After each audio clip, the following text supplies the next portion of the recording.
जय हिंद दोस्तों, welcome to my YouTube channel TGA classes. आज की वीडियो में यूनिट 9 जिसमें हम अनुसंधान क्रियाविधि पढ़ते हैं। इंग्लिश में बोले तो रिसर्च मेथोडोलॉजी के बारे में पढ़ते हैं। देखिए, इससे पहले हम 3 वीडियो अपलोड कर चुके हैं। ये वीडियो संख्या जो है 34 है। इससे पहले जो है आपको 33 वीडियो अपलोड कर चुके हैं, यानी कि 33 वीडियो में 1945 क्वेश्चन आप लोग को प्रोवाइड कर चुके हैं। और ये जो है लाइब्रेरी बिहार में जो वैकेंसी आने वाली है लाइब्रेरी साइंस की 6500 प्लस, उसके लिए एक तरह से एमसीक्यू मोड में सीरीज लेके आ रहे हैं। ये बुक जो है ये किस बुक से करवा रहे हैं, तो ये एकेबी पब्लिकेशन का बुक है जो डॉक्टर अमित किशोर जी के द्वारा लिखा गया है। तो यूनिट 9 है जिसमें हम अनुसंधान क्रियाविधि पढ़ते हैं और रिसर्च मेथोडोलॉजी के बारे में पढ़ते हैं। ये लास्ट चैप्टर है और ये चैप्टर का लास्ट वीडियो है। इसके बाद जो है आपको सारे चैप्टर का मिक्स्ड क्वेश्चन भी आप लोग को करवाएंगे। तो इसके लिए आप लोग चैनल के साथ हमेशा के लिए बने रहें, ताकि आप जब भी लाइब्रेरी साइंस की फॉर्म आएगा तो आप ये वीडियो देख के अपना तैयारी अच्छा कर सकते हैं। और आप लोग खुद भी तैयारी जरूर करते रहिए, ताकि आपको मतलब हर एक तरह का प्रश्न आपको मिलता रहे। ठीक है, तो आइए क्वेश्चन नंबर आज 1946 से चलते हैं। 1946 से जो है सहसंबंध गुणांक यानी कोरिलेशन कोएफिशिएंट का महत्व इस तथ्य में निहित है। तो सहसंबंध गुणांक का महत्व जो है किसमें जो है आपका मतलब निहित है। तो यह है, उसका राइट आंसर हो जाएगा ऑप्शन नंबर सी। यह किसी को दो चर के बीच संबंध की डिग्री या ताकत निर्धारित करने की अनुमति देता है, सहसंबंध गुणांक। आइए क्वेश्चन नंबर 1947 देखते हैं। एफ टेस्ट किस तरह का टेस्ट है? तो एफ टेस्ट जो है ये आपका किस तरह का टेस्ट है? तो इसका राइट आंसर हो जाएगा ऑप्शन नंबर सी। यह जो है परिकल्पना के आधार पर एक पुच्छ और दो पुच्छ भी हो सकते हैं, इस तरह का टेस्ट है। क्वेश्चन नंबर 1948 देखिए। निम्नलिखित में से कौन सा सिद्धांत नमूनाकरण पर लागू नहीं होता है? तो नमूनाकरण ऑप्शन के अनुसार कौन सा सिद्धांत जो है नमूनाकरण पर लागू नहीं होता है? तो इसका राइट आंसर हो जाएगा ऑप्शन नंबर बी। नमूना इकाइयाँ एक दूसरे पर निर्भर होनी चाहिए, इस पे लागू नहीं होता, बाकी सब पे लागू होता है। तो देख लेते हैं एक बगल से। ठीक है, पहला है नमूना इकाइयों को स्पष्ट रूप से परिभाषित किया जाना चाहिए। दूसरा है तीसरा है पूरे अध्ययन में नमूने की इकाइयों का उपयोग किया जाना चाहिए। चौथा है नमूना इकाइयों को व्यवस्थित और उद्देश्यपूर्ण तरीके से चुना जाना चाहिए। तो ए, सी और डी पे लागू होता है, बाकी बी पे जो है लागू नहीं होता। तो नहीं पूछा जा रहा है, तो बी नंबर इसका राइट आंसर हो जाएगा। क्वेश्चन 1949। किसी नमूने के आधार पर सामान्यीकृत निष्कर्ष को तकनीक रूप से जाना जाता है। तो कौन सा सामान्यीकृत निष्कर्ष को जो है तकनीक रूप से किसे जाना जाता है? तो इसे जाना जाता है option number 1 data analysis and interpretation को जाना जाता है। क्वेश्चन नंबर 1950 देखते हैं अब। प्रायोगिक अध्ययन इस पर आधारित है। तो प्रायोगिक अध्ययन जो है किस पे आधारित होता है? तो ये आधारित होता है option number 1 the manipulation of variables पे आधारित होता है प्रायोगिक अध्ययन। 1951 देखिए। वैज्ञानिक अनुसंधान की मुख्य विशेषता है। तो वैज्ञानिक अनुसंधान की जो मुख्य विशेषता जो होती है ये ऑल द अबव होती है, सभी पे। एम्पेरिकल भी होती है, थ्योरेटिकल पे भी है, एक्सपेरिमेंटल पे भी होती है। क्वेश्चन नंबर 1952 देखिए। एक शोध निष्कर्ष की प्रामाणिकता है। तो एक शोध निष्कर्ष की प्रामाणिकता जो है क्या होती है? तो ये ऑब्जेक्टिविटी होती है, objectivity. Option number C right answer हो जाएगा। क्वेश्चन नंबर 1953 चलते देखते हैं जो है सशक्त परिकल्पना का परीक्षण करने के लिए एक शोधकर्ता इनमें से उपयोग करता है। सशक्त परिकल्पना के परीक्षण करने के लिए जो शोधकर्ता होता है इनमें से किसका उपयोग करता है? तो ये एनोवा का उपयोग करता है, एनोवा टेस्ट का। Option number B right answer हो जाएगा। 1954 देखिए। एक शोध समस्या तभी संभव है जब, देखिए एक शोध समस्या तभी संभव है जब इसका जो है ऑप्शन के अनुसार जो है उपरोक्त सभी कथन सही है। तो एक शोध समस्या तभी संभव है, तो सही सब सही हो जाएगा, ए, बी और सी उपरोक्त सभी। तो क्या क्या दिया है? पहला दिया है आपका इसकी उपयोगिता और प्रासंगिकता है, यह शोध योग्य है, यह नया है और ज्ञान में कुछ जोड़ता है। इस तरह से जो है शोध समस्या तभी संभव है। तो उपरोक्त सभी कथन सही है, तो option number D right answer हो जाएगा। 1955 देखिए अब।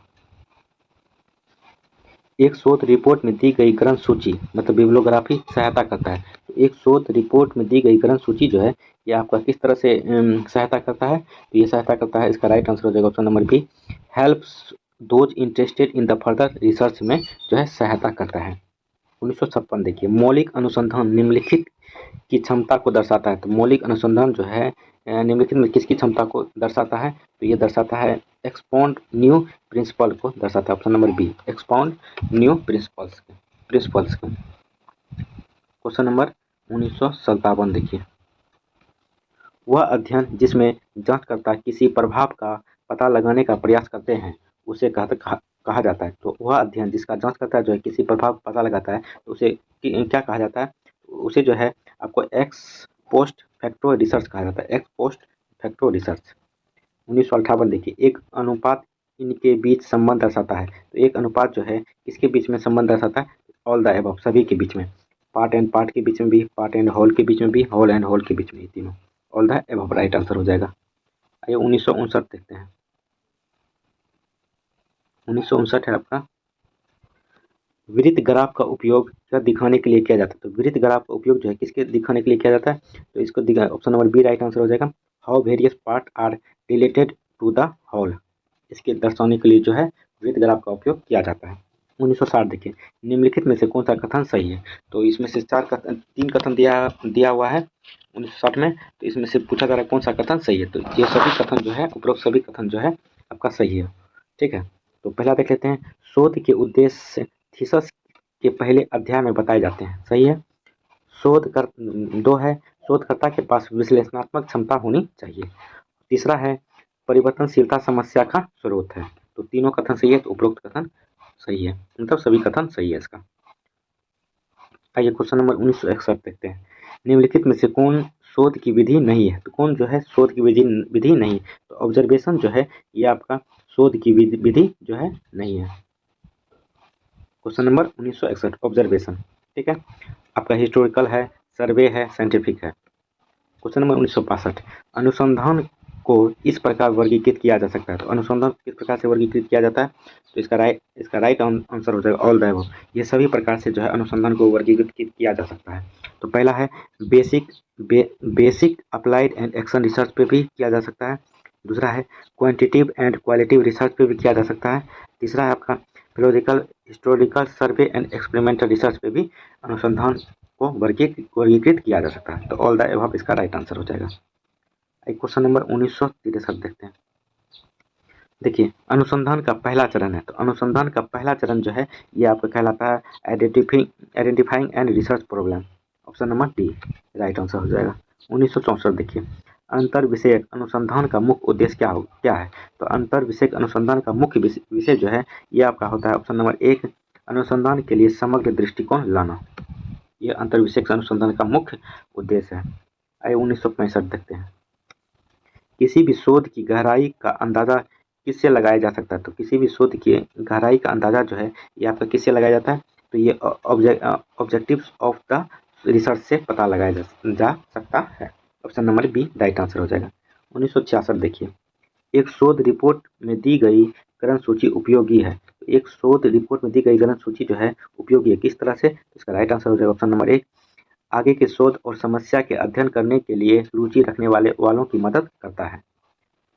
आइए 1967 देखते हैं। 1967, कौन पहले आता है, सिद्धांत या अनुसंधान? तो पूछा जा रहा है कि कौन पहले आता है, सिद्धांत या अनुसंधान? तो ये आपके दृष्टिकोण पर निर्भर करता है, कौन इसको पहले लाना है। ऑप्शन नंबर ये आपके दृष्टिकोण पर निर्भर करता है। 1968 देखिए, यह जानने के लिए प्रासंगिक साहित्य की समीक्षा करते हैं। तो हम किसे जानने के लिए जो है प्रासंगिक साहित्य का समीक्षा करते हैं? तो उपरोक्त सभी। तो पहला है कि ए नंबर है विषय के बारे में पहले से ज्ञात हो। दूसरा है विषय पर कौन सी अवधारणा और सिद्धांत लागू किए गए हैं। और तीसरा है विषय में प्रमुख योगदानकर्ता कौन है। ये सभी जानने के लिए प्रासंगिक साहित्य का समीक्षा हम करते हैं। क्वेश्चन नंबर 1969 देखिए, निगमनात्मक सिद्धांत यानी डिडक्टिव थ्योरी वह है जो, डिडक्टिव थ्योरी यानी निगमनात्मक सिद्धांत जो है क्या है? तो यह है जो है option number B right answer हो जाएगा। इसमें स्पष्ट रूप से परिभाषित परिकल्पना का परीक्षण शामिल है।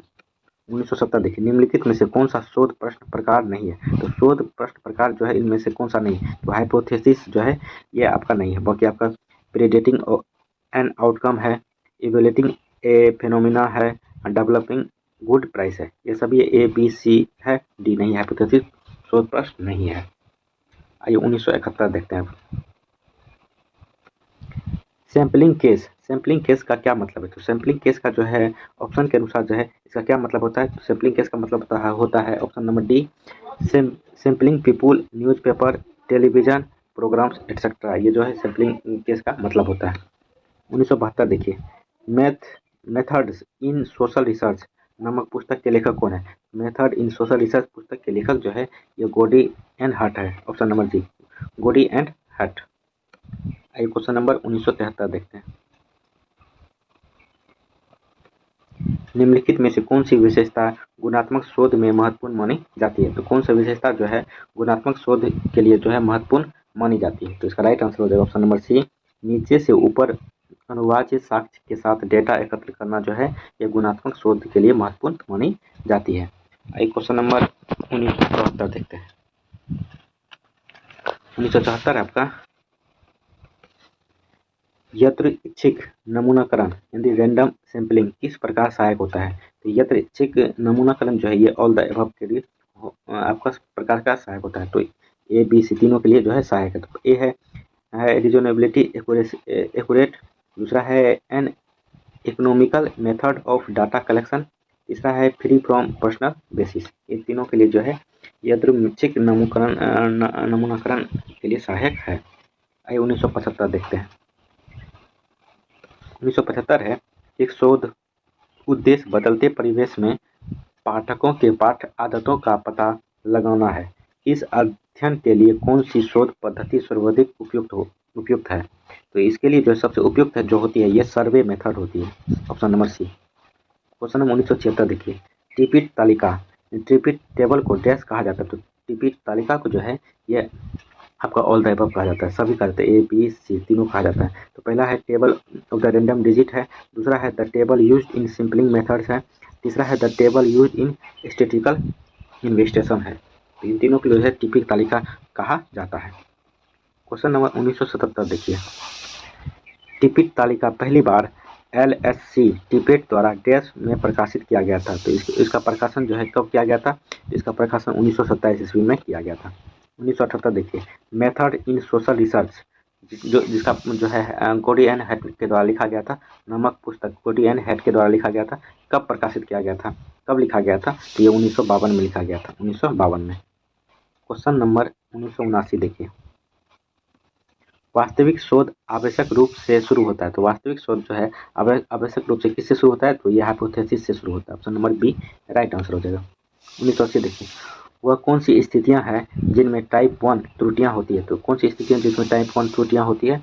तो इसका राइट आंसर हो जाएगा option number B, the null hypothesis get rejected even if it is true. ये त्रुटियां जिसमें होती है वह टाइप 1 त्रुटियां कहलाती है। क्वेश्चन नंबर 1981, अंतर विषयक अनुसंधान का मुख्य उद्देश्य क्या है? तो अंतर विषयक अनुसंधान का मुख्य उद्देश्य जो है ऑप्शन नंबर बी, अनुसंधान के लिए समग्र दृष्टिकोण सामने लाना। क्वेश्चन नंबर 1982 देखते हैं। 1982 है, अनुसंधान क्षेत्र में वैज्ञानिक पद्धति का मुख्य उद्देश्य डैश है? तो अनुसंधान क्षेत्र में वैज्ञानिक पद्धति का मुख्य उद्देश्य जो है ये आपका होता है option number D, eliminate supervise relations. 1983 देखिए, किस प्रकार के शोध में निष्कर्षों को अन्य स्थितियों के लिए सामान्यकृत नहीं किया जा सकता है? तो किसके स्थितियों के उपदेश के लिए जो नहीं किया जाता है? तो एक्सपेरिमेंटल रिसर्च के लिए नहीं किया जाता है। बाकी आपका ए नंबर किया जाता है, कैजुअल कंपैरेटिव रिसर्च के लिए किया जाता है, हिस्टोरिकल रिसर्च के लिए किया जाता है, डिस्क्रिप्टिव रिसर्च के लिए भी किया सकता है, इन तीनों के लिए किया जाता है। बाकी एक्सपेरिमेंटल रिसर्च के लिए नहीं किया जाता है। क्वेश्चन नंबर 1984 देखते हैं। 1984 है, वृत्त ग्राफ का उपयोग यह दिखाने के लिए किया जाता है? तो वृत्त ग्राफ का उपयोग जो है ये आपका किसके लिए दिखाने के लिए किया जाता है? तो ये option number D, how are the various part related in the whole. इसको दिखाने के लिए जो है वृत्त ग्राफ का उपयोग किया जाता है। 1985 देखिए, गैर संभाव्यता प्रतिचयन यानी नॉन प्रोबेबिलिटी सैंपलिंग के प्रकार है? तो ये कोटा सैंपलिंग है, ऑप्शन नंबर एक। क्वेश्चन नंबर 1986 देखिए, संभाव्यता प्रतिचयन यानी प्रोबेबिलिटी सैंपलिंग के प्रकार नहीं है? तो जो नहीं है ये कोटा सैंपलिंग या नहीं है। बाकी आपका क्लस्टर सैंपलिंग है, साइंटिफिक सैंपलिंग है, स्ट्रैटिफाइड रैंडम सैंपलिंग है। 1987 देखिए, नवीन ज्ञान के सृजन से संबंधित है। तो नवीन ज्ञान के सृजन से जो संबंधित है ये आपका फंडामेंटल रिसर्च संबंधित है। Option number D right answer हो जाएगा। आइए क्वेश्चन नंबर 1988 देखते हैं। केंद्रीय प्रावृत्ति प्राप्त करने के लिए तकनीक है। तो केंद्रीय प्रावृत्ति प्राप्त करने की तकनीक जो है option number 1 mean median mode है। ऑप्शन नंबर 1 राइट आंसर हो जाएगा। आइए क्वेश्चन नंबर 1989 देखते हैं।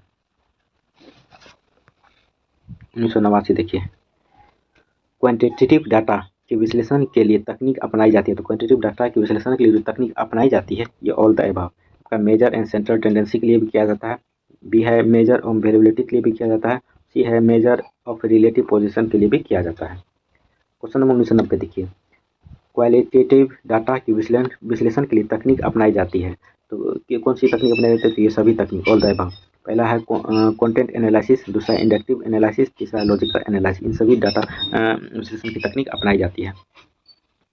क्वेश्चन नंबर 1991 देखिए, शोध में प्राथमिक डाटा संग्रह से संबंधित तकनीक है। तो शोध के लिए तो ये सभी तकनीक ऑल द अबव, इंटरव्यू भी, क्वेश्चनरी भी, ऑब्जर्वेशन भी, सभी। 1992 देखिए, शोध में द्वितीयक डाटा संग्रह से संबंधित तकनीक है। तो द्वितीयक डाटा से जो है संग्रहित है ये भी all the above, publish document से भी, अनपब्लिश डॉक्यूमेंट से भी, इलेक्ट्रॉनिक डॉक्यूमेंट सभी जो है शोध की द्वितीय डाटा से संबंधित है। 1993 देखिए, निम्नलिखित में से कौन सा डेटा संग्रह विधि नहीं है? तो कौन सा जो है डेटा संग्रह विधि नहीं है? तो ये सेंट्रल टेंडेंसी से डेटा संग्रह विधि नहीं है। बाकी आपका अनस्ट्रक्चर्ड इंटरव्यूइंग है, पोस्टल सर्वे क्वेश्चनरीज है, पार्टिसिपेंट ऑब्जर्वेशन भी है, ये सभी है। बाकी सेंट्रल टेंडेंसी डाटा संग्रह विधि नहीं है। 1994 देखिए, डाटा के सृजन, व्यवस्थापन और प्रबंधन से संबंधित है। तो ये डाटा के संग्रह व्यवस्थापन और प्रबंधन से जो है डाटा क्यूरेशन संबंधित है, डाटा क्यूरेशन। 1995 देखिए, इनमें से डाटा मैनेजमेंट टूल्स नहीं है। तो डाटा मैनेजमेंट टूल्स कौन सा जो है इनमें से नहीं है? तो स्कोपस जो है ये नहीं है, स्कोपस। बाकी डाटा भर्सी है, डीएम पटूल है, फिक्स रही है। क्वेश्चन 1996 देखिए, जेंडो एंड रेड कैप इनमें से क्या है? तो जेंडो एंड रेड कैप जो है एक तरह से डाटा मैनेजमेंट टूल है ये। क्वेश्चन नंबर 1997 देखते हैं, परिकल्पना को इसमें नहीं बताया जा सकता। तो परिकल्पना को जो है जनरल टर्म्स में नहीं बताया जा सकता है। बाकी आपका रिलेटिव टर्म में बताया जा सकता है, null and question form term में बताया जा सकता है, डायरेक्शन टर्म में भी बताया जा सकता है। 1998 देखिए, सिवाय इसके की सभी गैर नमूना त्रुटियों के कारण बनते हैं। कौन सा है?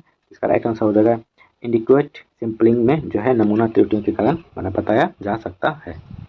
क्वेश्चन में 1999 देखते हैं, शोध डाटा के प्रकार होते हैं। तो शोध डाटा के प्रकार जो है ये प्राइमरी एंड सेकेंडरी होते हैं। Option number B. देखिए, ये लास्ट क्वेश्चन है आपका चैप्टर का, यूनिट 9 का। यूनिट 9 जो है लाइब्रेरी साइंस का लास्ट चैप्टर था। AKB पब्लिक से जो डॉक्टर अमित किशोर जी के द्वारा जो लिखा गया पुस्तक है, ये यूनिट 9 लास्ट है और लास्ट क्वेश्चन है। इसके बाद जो है आपको मिक्स्ड क्वेश्चन स्टार्ट हो जाएगा। तो इसके लिए आप चैनल को जरूर सब्सक्राइब कर दें, वीडियो को लाइक कर दें। और वीडियो संख्या 34 है, मतलब 34 वीडियो अपलोड कर चुके हैं हम आपको, और 2000 क्वेश्चन हम बता चुके हैं 34 वीडियो में। तो आप लोग प्ले लिस्ट का लिंक डिस्क्रिप्शन बॉक्स में दिया हुआ है, वहाँ से खोल के हर एक चैप्टर का आप लोग देख सकते हैं। सीरियल वाइज करके भी दे दिया गया है, 1 2 3 4 करके जो है। आप एक तरफ से सारा वीडियो को देख लीजिए ताकि आपको अच्छे से तैयारी आप लोग का हो जाए, और क्वेश्चन आप लोग हमेशा लगाते रहेंगे, देखते रहेंगे, लगाते रहेंगे। ठीक है, इसका PDF भी आपको प्रोवाइड कर दिया जाता है टेलीग्राम चैनल पे, वहाँ पे जाके अपना ध्यान में रख के PDF मतलब तैयारी कर सकते हैं, PDF देख सकते हैं।